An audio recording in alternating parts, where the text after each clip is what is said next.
Hey everyone, welcome.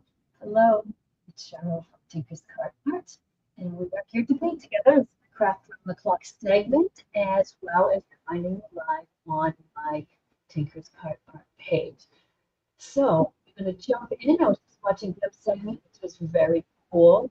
And if you are not following Craft Around the Clock, please do. You can find a link in the description here. So say hello, come on. I see people popping in. Let me know how everyone is. Hi, Tracy. Thanks for sharing in. We're going to paint something kind of, you could use for Mother's Day maybe. We're going to do some florals. And I'm going to incorporate some one-stroke techniques and just the way I do up a little floral painting. So I'm going to change the camera around and show you what we're going to do. So let's get started. Say hello, everyone, when you come in. I know you're here. Hi, Pam. I have two Pams coming at the same time. Pam and Pam. Good morning, afternoon, sorry. And Charlotte, hello, I missed you. Here you are. I'm so glad you're here. Let me turn the camera around and we're going to jump in and do some little one-stroke painting in our acrylics that you can use to embellish any sort of little jewelry box, wooden plaque, furniture piece for Mother's Day or for yourself. Hi, Cindy. So I used to actually many years ago work for a furniture company back in the 70s, 80s, and you know how big hand painted furniture and that sort of thing was, still is. But I used to do all painting of the furniture. I would do it to match colors, I would do it live at furniture trade shows and things. So I'm going to show you how I painted those quick little bouquets of flowers and how simple it is. So anyways, let's get started. So, so what I'm going to do is I'm going to show you some practice strokes. I'm going to show you some of the things I use on this just piece of canvas pad. But then I have a couple of wooden plaques, and I want to show you what it looks like on a white background and a dark background. This is just a little thin wooden panel I quickly painted just now.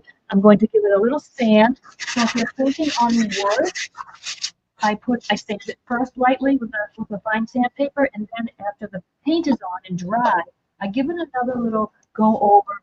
Oh, Cindy, the sound's wonky. I know it's kind of echoey on my end too. Let me see what I can do. Hang on 1 second there. Um, can you hear me now still? I'm going to try to just, oh, I know what I can do. Hang on. I think if I do this. All right, let me know. It's echoing. And you know what? This is my new setup that I tried last week, and it sounded like it was pretty good. Uh, hang on. Let me see what I can do.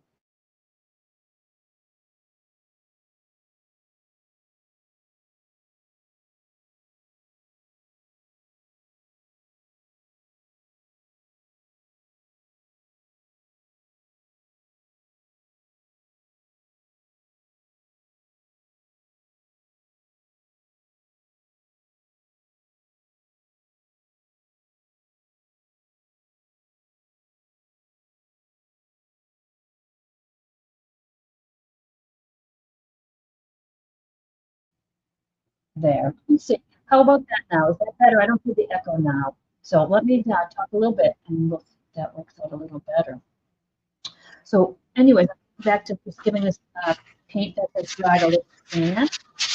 And I know that won't sound good, but that's a little sand just because the paint raises the burr in the wood a little bit, and that just gets it nice and smooth. So it's the same, Laura? Oh, geez, Louise. I'm sorry. Huh. I only have one device going with the mic, is what the thing is. So I'm a little surprised. Let's see. Let me just go into the audio a little bit more and see if I find. Now, how about that, you guys? Let me know if it's still large. Still, it's the same, just Jackie? Okay. Well, it's very unusual. Let's see.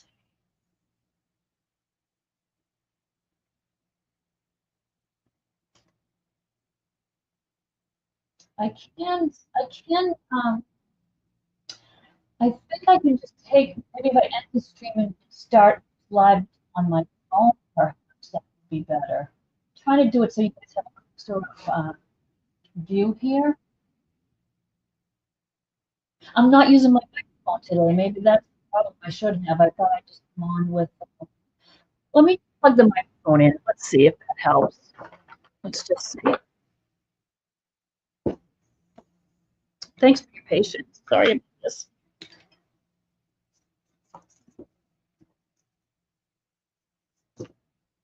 Okay, let's see what we can do now.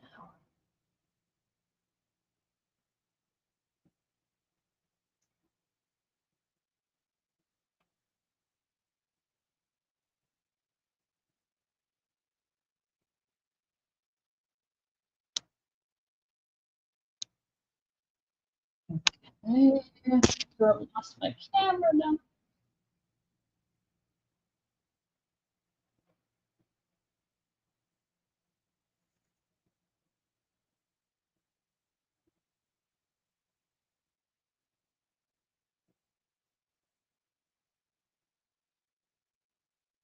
All right, guys, let's see. Is it any better now? Unmute that.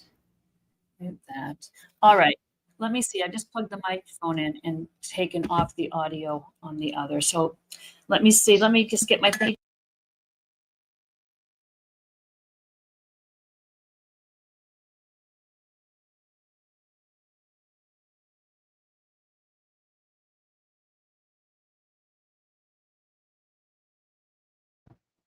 All right. Oh, now because I'm not sure if it's gone back to now. Let me know if it's better. All right. Let's see if that's a little better. And let me just get started real quick. And you'll tell me, Laura. Tell me if that's still okay on the audio. So I'm going to put the little wooden tacks aside for a minute because we're going to show you just some of the strokes you can use. And these are strokes that you could oh, hang on then.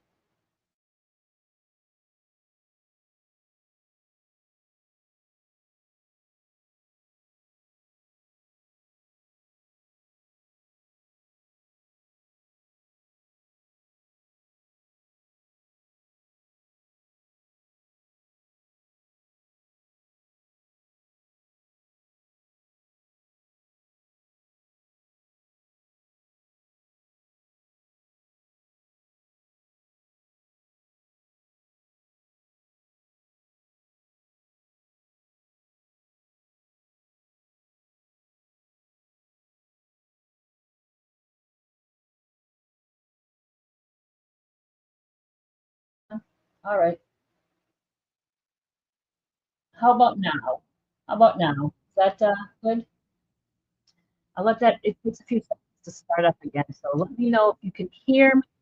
And I am just going to, oh, Cindy, it's no sound at all. Okay.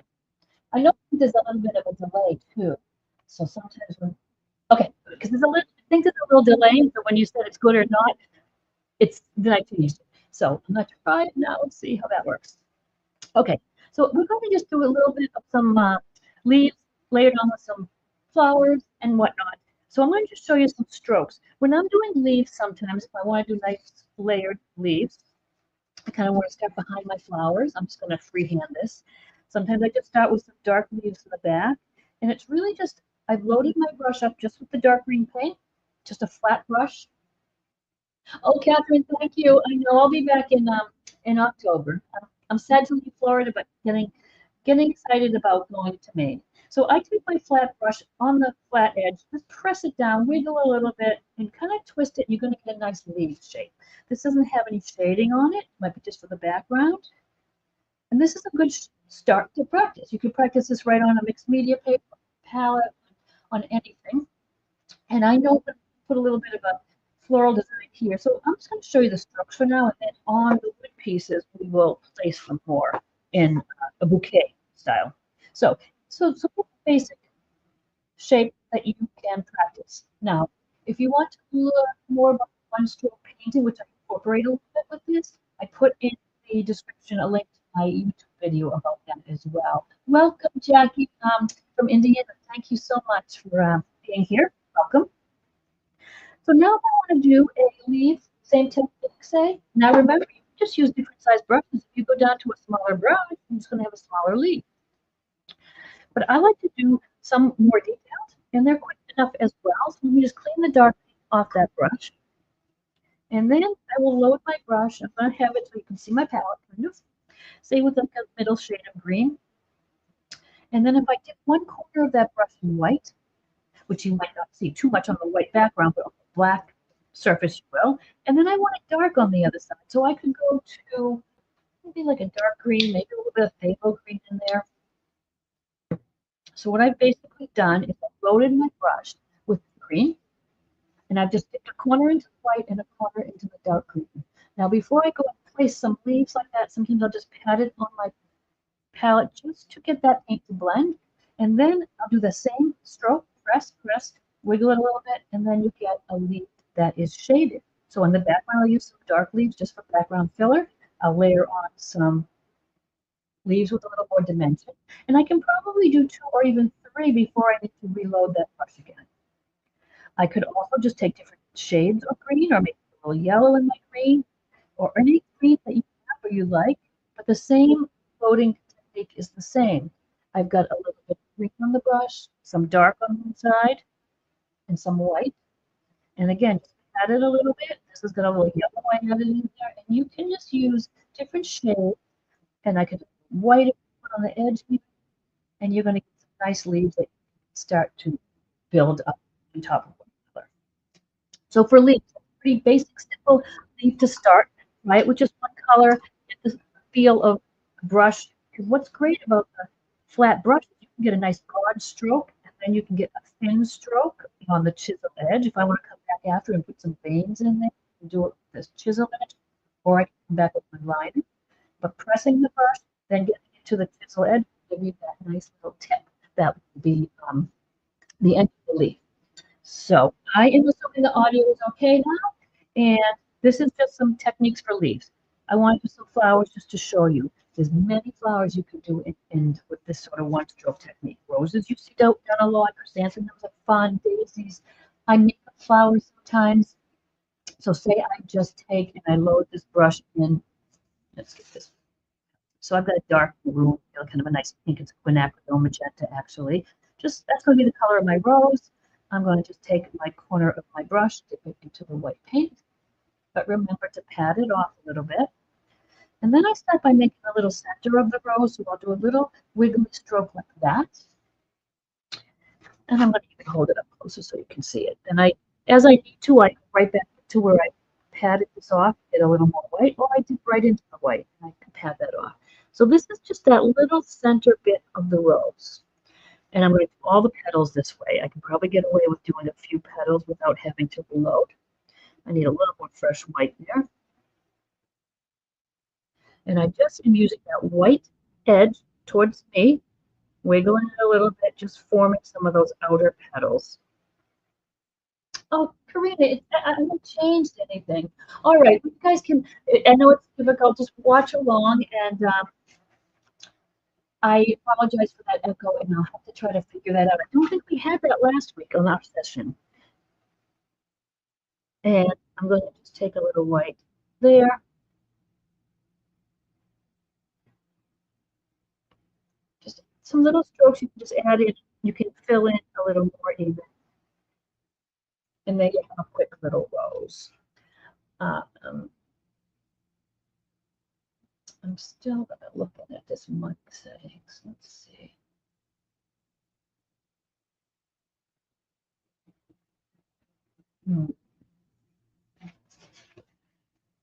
And then we can do with other colors as well. But let me just check the settings.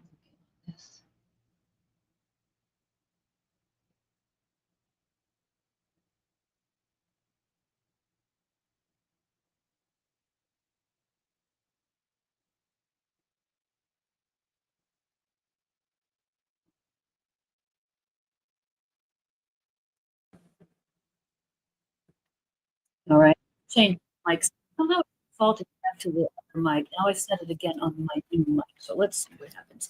So just for a quick demo on, say you want to do a different color rose, super easy. Just get a different color you like. And this time, when we're doing the roses, I only load it with one corner, not two like the leaves. So we've got that. I always, again, pat it out a little bit, get that center of the rose done.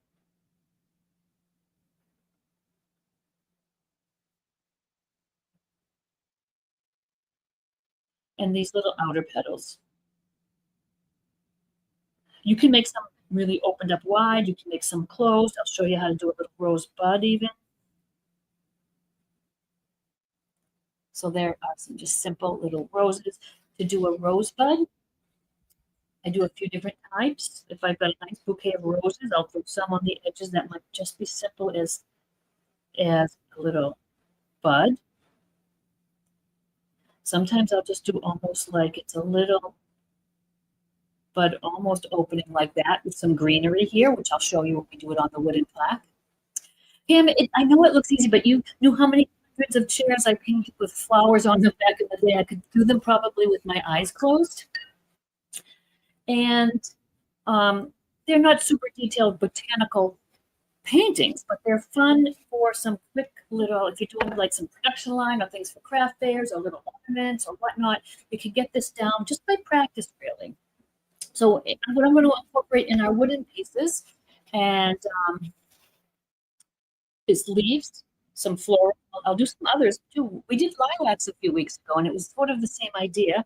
And then some little flowers around them. If you want to do, this is kind of a flower I sort of made up, but I use it a lot of times all just by picking one of my colors. Take my purple here, again with the white on the tip, and I just make some petals all around the center. I always use the little white edge of the brush out towards the edge of the petal. And how I wiggle that brush is just how I'll get the shape. And that's going to be a little flower that I'll put a little center in. Pam, it is really just practice and just not being too hard on yourself and just kind of practice on a sheet of paper. And it really does come to you just like writing does. So let's just go on to actually the wood piece now. Pieces, because I'm going to do it on white and black so you can see the difference there. And I'm going to really just sort of freehand it, but you can always take a little piece of chalk or a pencil or something if you wanted to give yourself a guide.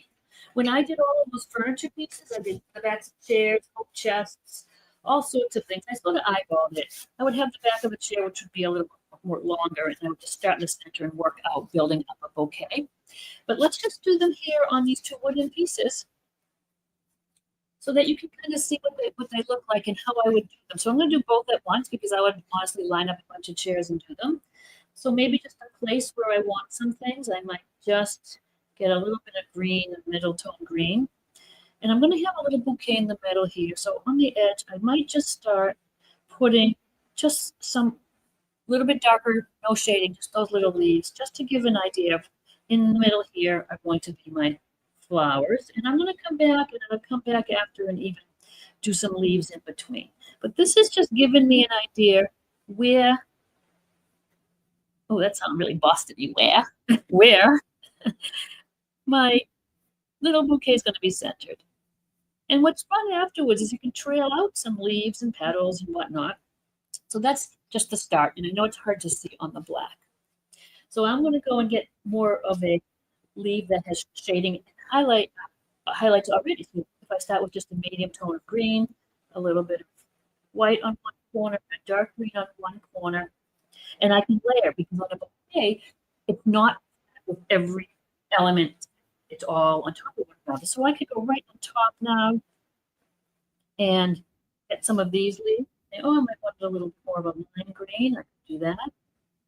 It is nice to mix up the colors as you pick them up so that each leaf is not the same.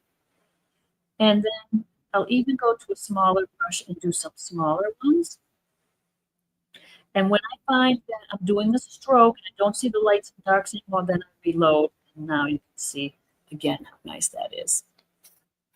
So let me just scooch this one over here. And now you're going to see how nice these brighter ones show up right on that dark background. Dark blue, kind of a dark, rich background. It's nice for your florals.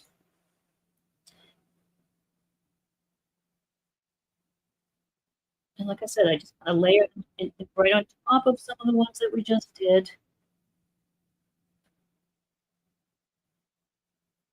I want to do some other sizes because I want this to be a little more interesting looking. So I could just really go to a little smaller brush for that. And I can even change up the color a little bit if I want to. Get a dark on one side, light on the other. And you can do smaller ones. I can even throw a few of these in here between where some flowers go. I know it looks a little disjointed now, but it will all come together when we get our flowers in there. But I want a little bit of a background. We're going to add leaves on top, like I said. I want a little background there where I can put things.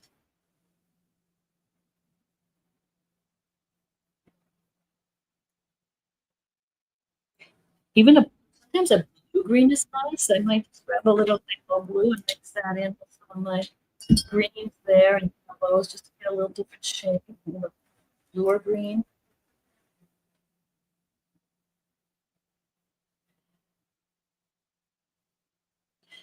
Just having different shades is nice sometimes. Okay.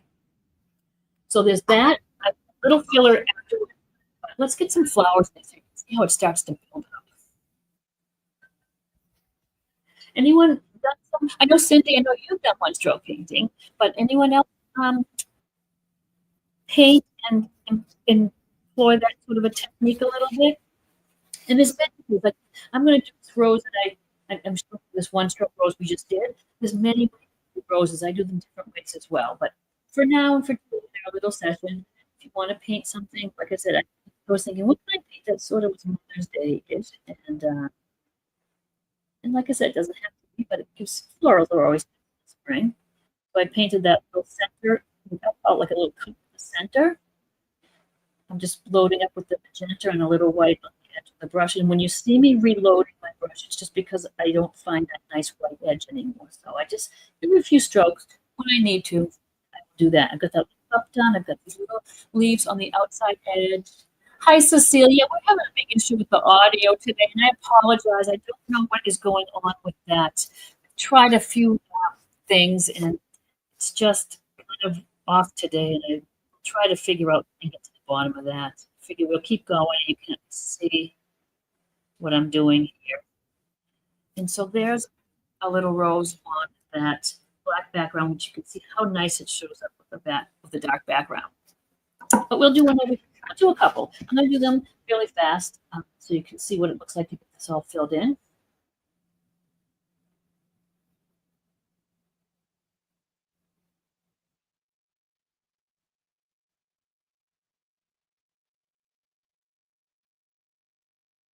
So they're done sort of the same. You can put more petals in if you want.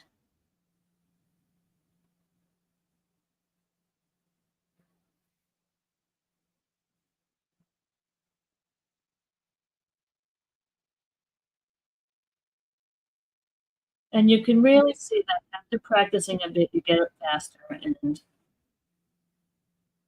can kind of just eyeball where you might want to put things. You can use some fancier little strokes. You can layer in more petals.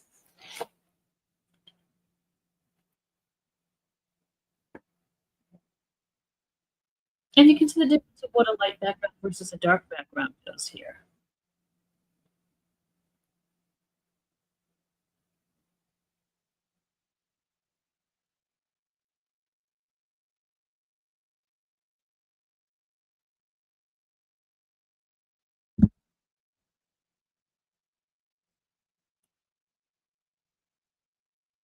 Yeah, Donna Dewberry lives kind of near me here in Florida, Laura. So I get a chance, I do get up there. She does probably still. She's got quite an active channel.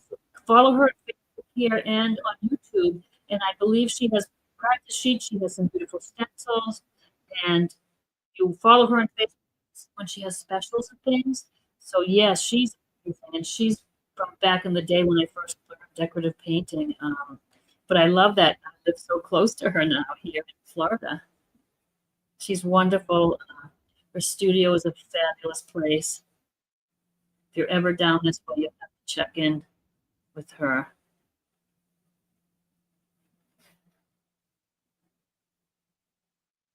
So there's some ideas for some roses. You could stick other color roses in there. I might just little flowers. Oh, Laura, I'm in Lakeland. Where are you here, Laura? I think maybe I asked that before even. Let me try some purple flowers in there. Let's just see. I just want it for the text mostly so you can see how I layer things. And I'm just going to get a little bit of purple and some white. And now I could put some of these flowers in there. I'm not worrying about which leaves I'm covering because, again, it's going to be sort of a stacked bouquet. And then we'll put some centers on these flowers after as well. Sometimes I'll just leave petals, flower just peeking out behind something to have that stacked look. And again, pat that off. Get that little stroke there.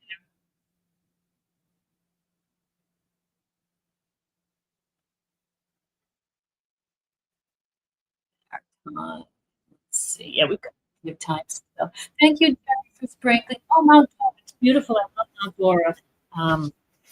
I did a plein air event up there last winter and did some fun paintings. It's a beautiful spot. They have great art fair and a great craft fair. Just a great little town. I live in a beautiful area. And again, we want some poking out from behind here and there. We can do some over here even.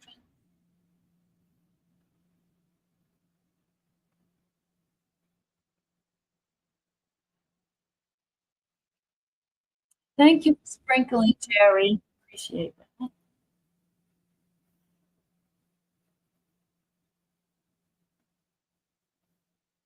So I will be on the road this week, traveling up to Maine. So we'll do some more oceany and lighthouses and rocky coast scenes and paintings.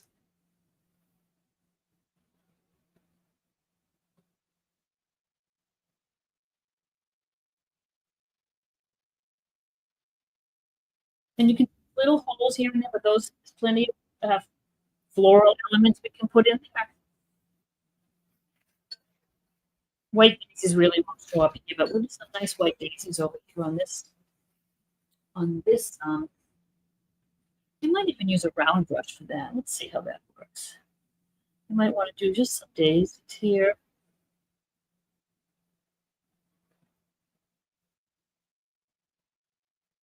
And if I'm doing a white daisy, especially on a dark background where I want a yellow center, I'll just make that center with white to start. And then we can just have some little bits peeking out here and there.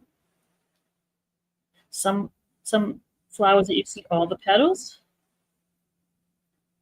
Some that you might just see a few coming out here and there. And we can just get a little white on our brush. Excuse me, yellow. And get those centers in there. So as you can see how it's building up a little bit for a design. Over here, you won't really see white daisies, but we could certainly do some little yellow flowers. Could be more like black-eyed Susans, perhaps. I can just dip in the white maybe and just into the yellow. And just get a little bit of extra color here.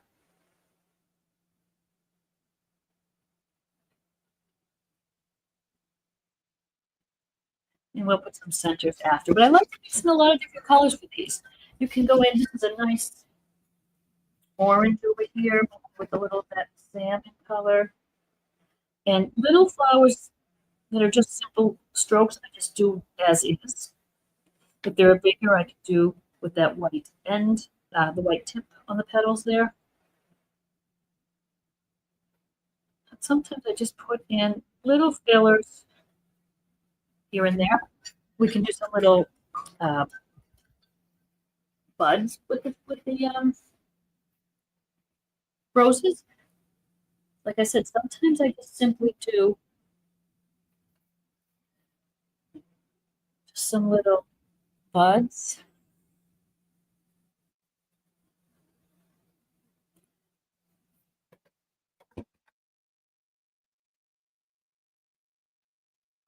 Sometimes I do them more like this little open bud, which could be something like this.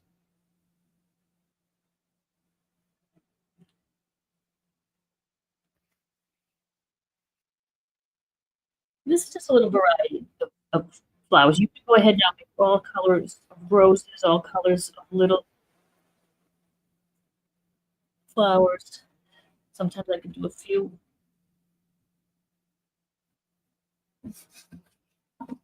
And in the back of my mind when I'm doing this, I'm sort of balancing it and where I might need a little something. You could just do little strokes of color. There's a bit of something peeking through from behind. And let me pull this one over because I really like the way it's showing up in the black. And let's just really finish this one off nicely. We can do some ribbon and whatnot. Let's get this over here so you can see. And now let's go ahead and get some veins in our leaves and some stems for these buds and things. So I'll go right into my green. Well, actually, let's go some white first. I'm going to do white, maybe like a really light green. And these leaves that we've done, I'm just using a liner brush, thin down water. I doubt, welcome. Thank you for being here. So I want to do some veins and some stems and whatnot. But let's do the veins. I always move towards the base of the leaf out. And it's just a little stroke down the center of the leaf. Even those ones in the back that are dark and have the shading. And on the black, I know it's hard to see. I've got really thin down paint here, very watery. I don't want a heavy line, I want it light, no see-through. And the trick to making thin lines like this is a nice liner brush and thinning down your paint to a consistency like ink, really.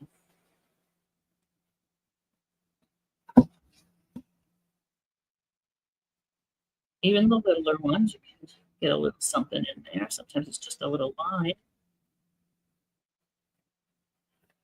And for the connecting of these buds, I'll take some green on my brush and just connect them as best we can.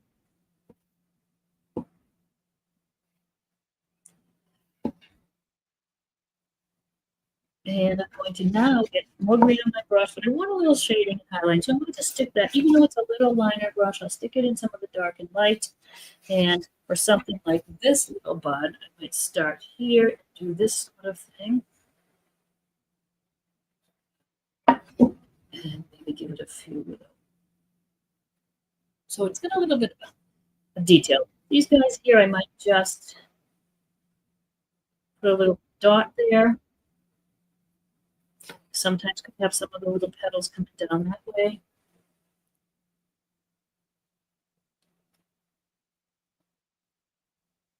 And little touches of just color here and there.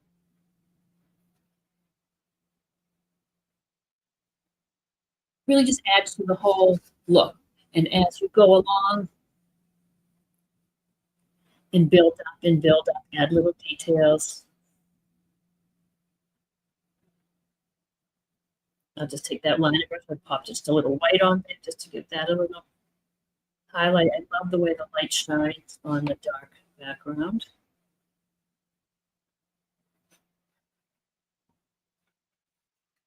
We need to put some centers into our purple flowers there. You can just dab a dark color in there. I don't even think I have a dark color out. Let's get a little Payne's gray there. So we'll give the purple flowers a dark center. Any kind of center you want to use, but if you wanted it yellow, because of that dark background, I would have just popped on a little white, let it dry, and then added it on. Thank you, guys. Thanks for your patience today with this crazy audio bit. I want to do a little shading on my centers of my little flowers, daisies. And I just want to get a little bit of burnt sienna, just a bit brown, because we've have given some light and dark to our petals, and we don't want just a flat yellow center there. So around the left side, I'll just go a little bit of the burnt sienna, just a little dab of it, just as a little shadow. And I think they have a little bit of veins in their petals. So I'm going to just take a kind of a dark green, really warm down. And bring a few petals out in the center. Sometimes I just do it on the front of them.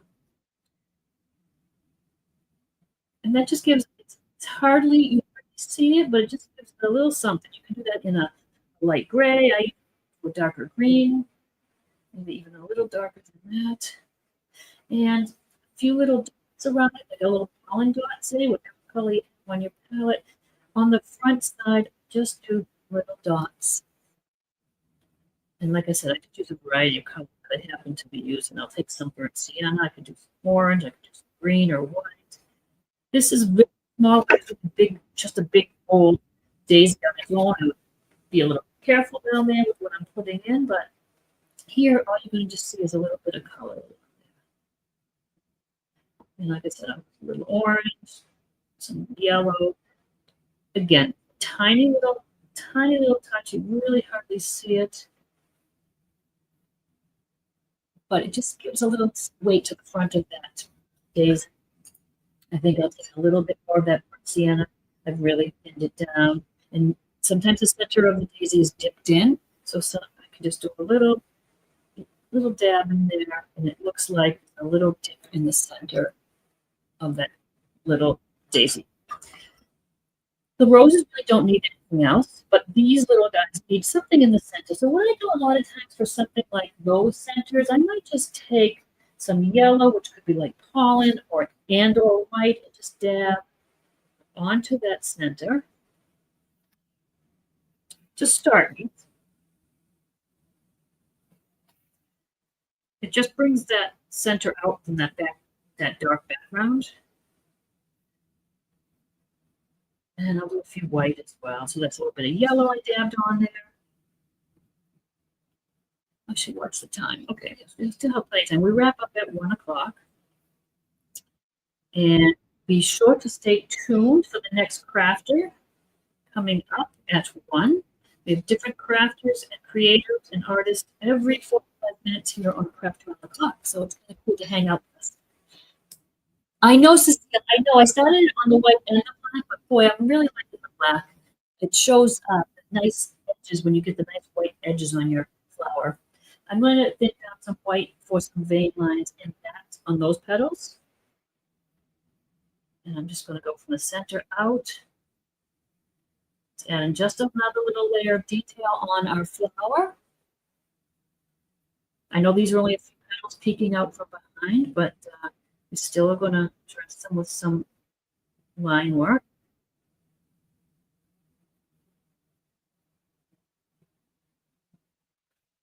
And then there's one more little thing we're going to do on these purple flowers.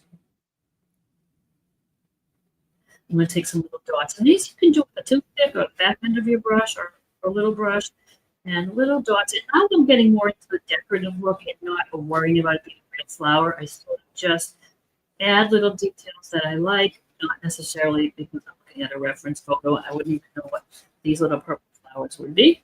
You can make them bigger, make them poppies. You can make them smaller. Once you get the techniques down for the side loading of your brush and whatnot, you can use that in a lot of your painting, whether it's floral or not. It's a nice way to sort of blend color. Blending is not easy with the acrylic paint sometimes, so the quicker you can do it, or ideally right on the brush there, works great.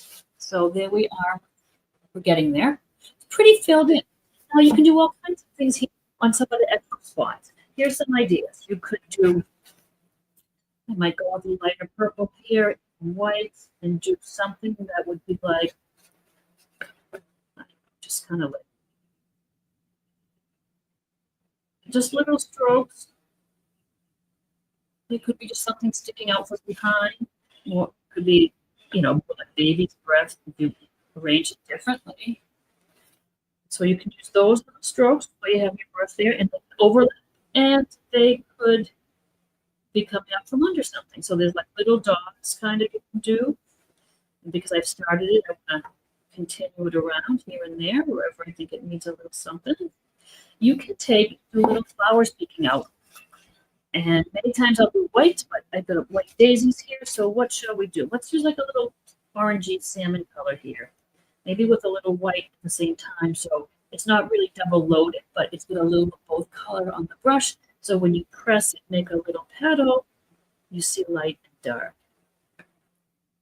So these little flowers are sort of the same we did these guys, although we didn't do much for the double loading, but I'm always, from a little flower, I always press and pull towards the center.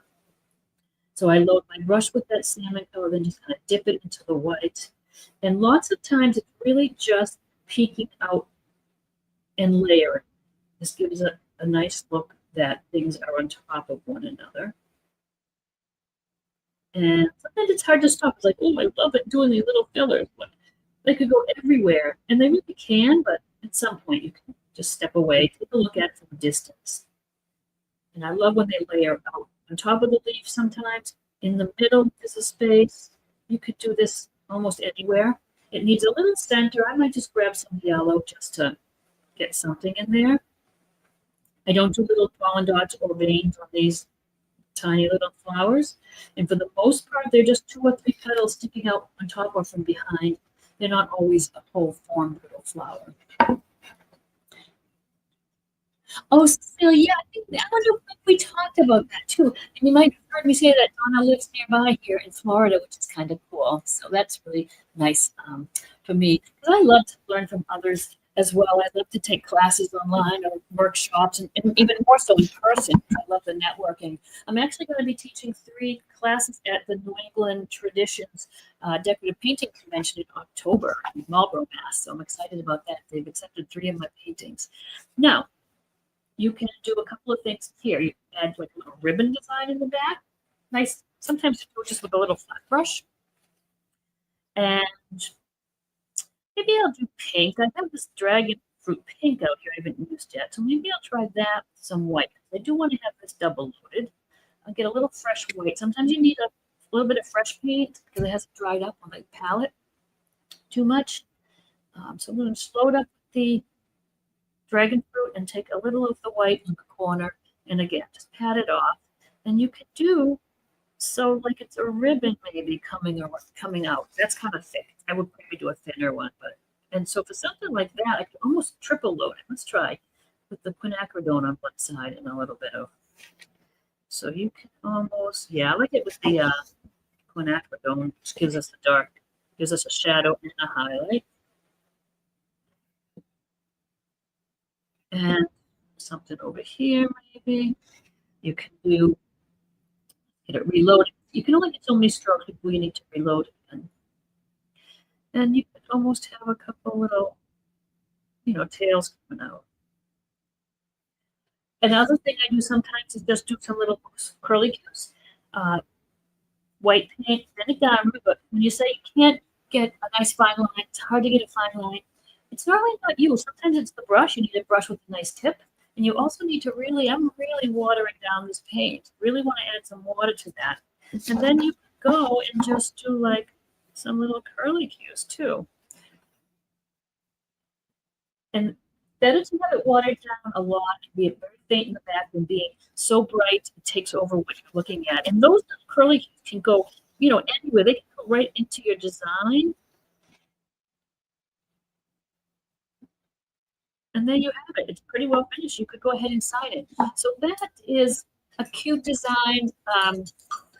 Easy, I guess, not cute, but easy to do any kind of a object you're painting on. You could just kind of fit it to it. We did that little wooden jewelry box last week. You could fit it on that. Any little found item you might find, a little old tin teapot or a sugar, a creamer. So if you do want to learn a little more, I'm sure the audio would be better on my YouTube tutorial. I put the link at the top of the chat there. And I really do appreciate you guys hanging out with me. And I will try to get to the bottom of what happened today with the audio. It's always something techy, but this is probably on my end. Trying a new setup. It worked fairly well last week. I don't know what I set different, but I am going to practice that. And any questions or anything about this? And if you're watching the replay later, I'll come back and look at that. Any questions? Thanks, Cecile. I appreciate it. You guys are great. And like I said, I will be back. Let's see, I'm heading up north this week. So I'm going to try to get on next week on Thursday. And I will always post when I'm on. So, Laura, thank you. How is the audio at the end? Is it still breaking up and echoing? Tell me that just so I can gauge. Well, anyway, I appreciate it. Thank you guys for being with me. And thank you, Della. Please, yeah, I'd love if you guys followed me and take a look over on YouTube. I have lots of free classes and things there. So I will see you next week. Thank you all.